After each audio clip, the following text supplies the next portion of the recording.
días a todos. Hoy es lunes, día 30 de agosto. Estamos en la semana 22 del tiempo ordinario. Después de leer durante bastante tiempo el evangelista San Mateo, hoy empezamos a leer el evangelista San Lucas, que nos va a acompañar hasta el final del año cristiano, a las puertas del Adviento, ¿no? Hemos empezado con su capítulo cuarto, lo vamos a empezar hoy, ¿no? 4, 16, 30, ese es el Evangelio del día. Porque en Adviento y en Navidad ya hicimos con los tres primeros, la Anunciación, el nacimiento, la infancia de Jesús y el bautismo en el Jordán, episodios típicamente navideños, ¿no? Y empezamos con una escena bien significativa, programática, que se puede decir que da sentido a todo el ministerio mesiánico de Jesús.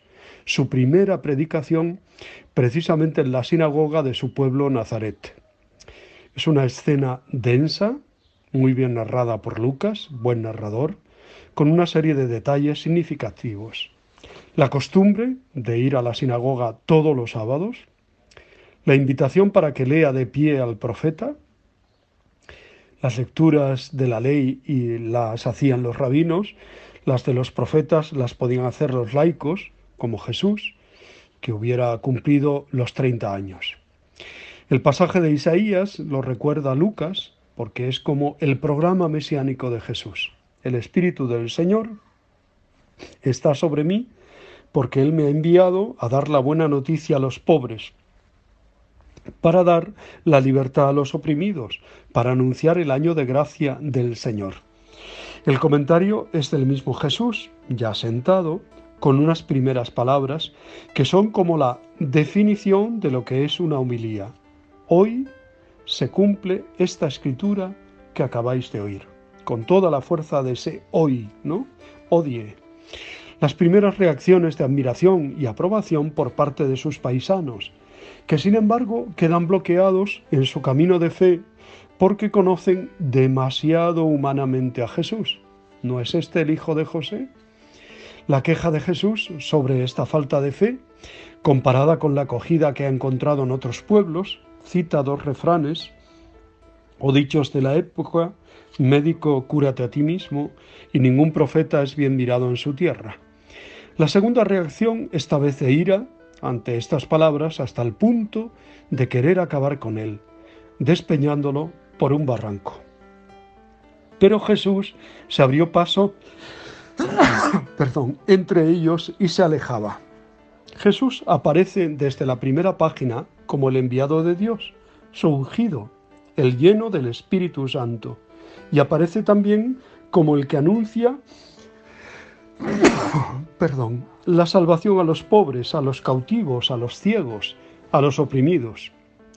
Lucas va a ser para nosotros un buen maestro para que sepamos presentar a Jesús también a nuestro mundo de hoy, como el Salvador de los pobres. Me han ungido y me ha enviado para dar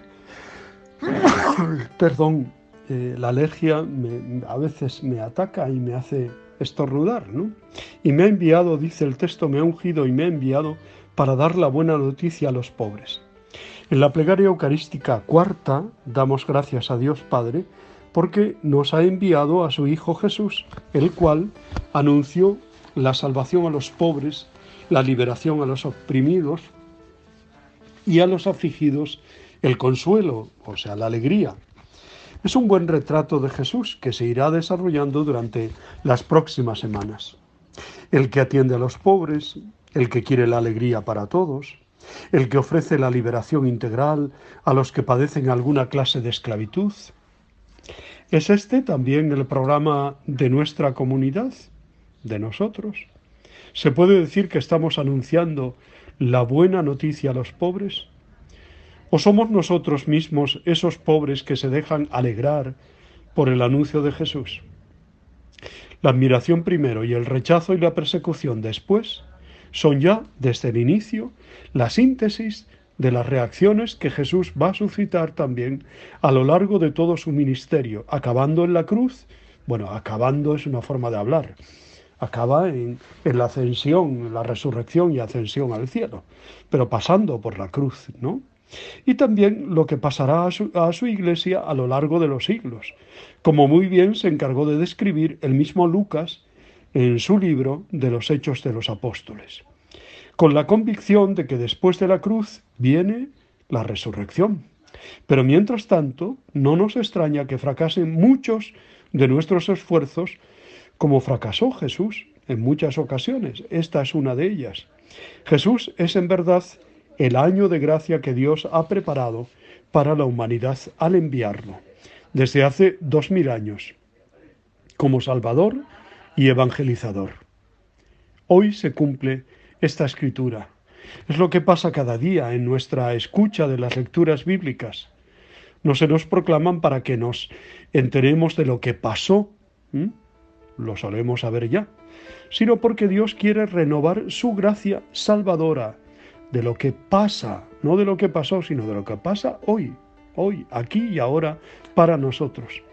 Es lo que nuestra meditación personal y la homilía deben buscar, actualizar en nuestras vidas lo que Dios nos ha dicho en su historia de salvación, ¿no? En su inicio de misión en la sinagoga de Nazaret, Jesús no se limitó, por tanto, a leer el profeta, sino que lo interpretó. Lee el texto del profeta Isaías, pero no todo, sino evitando las palabras referentes al castigo de Dios, como censurando al profeta. También fue este su estilo en el Sermón de la Montaña. Se os ha dicho, pero yo os digo. Y es que Jesús solo pronuncia palabras de gracia, de misericordia y de perdón, de amor. Así no es de extrañar la reacción de sus paisanos de Nazaret. También a nosotros mismos nos cuesta acoger este mensaje de gracia. Y desde luego lo peor que nos puede suceder es que Él y su mensaje se abran paso entre nosotros, alejándose.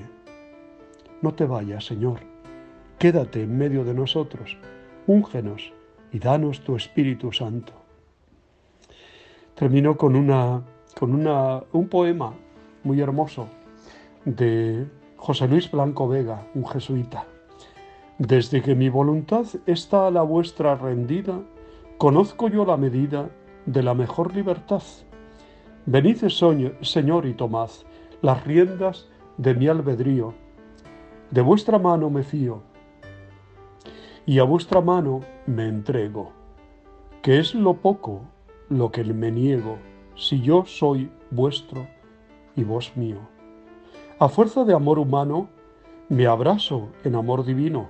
La santidad es camino que va de mí hacia mi hermano. De mí, sin tender la mano para cobrar el favor. Me di en salud y en dolor a todos, y de tal suerte que me ha encontrado la muerte sin nada más que el amor. Amén. Hoy la Iglesia celebra, entre otros santos, la memoria de Santa María de la Cruz Jugán, cuyo nombre de pila era Juana Jugán, nacida en Cancalé, Francia, el 25 de octubre de 1792, y muerta en Saint-Père, 28 de agosto de 1879. Fue, como digo, una religiosa francesa, fundadora de la Congregación de las Hermanitas de los Pobres, beatificada el 3 de octubre de 1982 por San Juan Pablo II y canonizada el 11 de octubre del 2009 por Benedicto XVI. Juana Jugán nació en la aldea francesa de Petit-Croix, en un pequeño puerto de pesca cerca de la localidad de Cancalé, el 25 de octubre de 1792. Hija de Joseph Jugán, de oficio pescador, era la sexta de 8 hermanos, 3 de los cuales murieron poco después de nacer. Tras la desaparición de su padre en un viaje a Terranova, cuando ella aún no había cumplido 4 años, su madre, Marie Aurel, desempeñó varios trabajos mientras esperaba el retorno de su marido. En un ambiente marcado por la Revolución, con la prohibición de celebrarse el culto, Juana comenzó a participar de la fe cristiana gracias a su madre y al resto de mujeres de su aldea, e hizo la primera comunión tras la firma del Concordato en 1801. A los 16 años fue contratada como ayudante de cocina de Saint-Colombe en una casa propiedad de la vizcondesa de Chuer, para quien trabajó varios años. Su tarea era acoger a los mendigos que acudían a la casa en busca de ayuda y visitar con la vizcondesa o en su nombre a aquellos ancianos y pobres que vivían solos. A los 24 años, un joven marinero de Cancalé, que ya lo había intentado unos años antes, le pidió de nuevo matrimonio, pero Juana lo rechazó. En 1817 se fue de Cancalé hacia Saint-Servan, villa unida a Saint-Malo, desde 1867, donde comenzó a trabajar en el hospital de Rosé como ayudante de farmacia. Ese mismo año entró a formar parte de la Orden Tercera del Corazón de la Madre Admirable, fundada por Juan Eudes. En 1823, tras 6 años de trabajo en el hospital, abandonó el puesto a causa del agotamiento. Fue recibida en casa de Marie Lecoq, donde estuvo 12 años dedicada a la oración y a la ayuda a los pobres. En esa época se afilió a la Tercera Orden de las Hijas del Sagrado Corazón. En 1835 falleció Marie Lecoq y poco después Juana, junto a una amiga, François Aubert, alquiló un apartamento en el número 2 de la calle del Centro en Saint-Servan, donde continuaron ayudando a los pobres. En invierno de 1839, Juana se encontró a una anciana ciega y enferma, Anne Chauvin, y la llevó a su casa, donde la atendió y acostó en su propia cama. Poco a poco fueron llegando a su casa más mendigos y recibió las primeras ayudas para atenderlos. 3 jóvenes se unieron a Juana en la tarea, formando el germen de la futura congregación. En 1842, la pequeña asociación dictaminó sus reglas de vida y trabajó inspiradas en la regla de los hermanos de San Juan de Dios.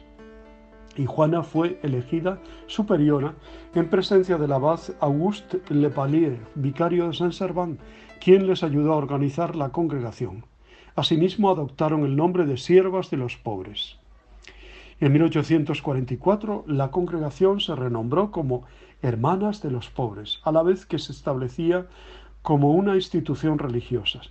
Las hermanas hacían votos de obediencia, pobreza y castidad y llevaban un atuendo inspirado en la vestimenta de las mujeres bretonas, ¿no? Con los años, el padre Lepallier se atribuyó íntegramente los orígenes de la congregación e impuso su versión, tanto dentro como fuera de la misma, incluyendo en las constituciones la oficialidad de su cargo como superior. Asimismo, en 1852, descartó definitivamente a Juana de cualquier responsabilidad dentro de la institución, lo que significaba abandonar la colecta y el contacto con los benefactores. Fue relegada al noviciado de Les Tours, en Saint-Père, y allí pasó los últimos años de su vida, ocupada en las tareas de la casa y acompañando a las novicias hasta que falleció el 28 de agosto de 1879. Su tumba se encuentra en la cripta de la capilla de la Casa Madre de Saint-Père y es visitada por numerosos peregrinos junto a su casa natal en Cancalé o la casa de Saint-Servan, donde atendió por primera vez a una anciana. Pues damos gracias a Dios por la vida y la obra, testimonio de Santa María de la Cruz Jugán o Santa Juana Jugán, fundadora de las Hermanitas de los Pobres. Os deseo muy buen día. Os abrazo y os bendigo en el nombre del Padre, del Hijo y del Espíritu Santo. Os quiero.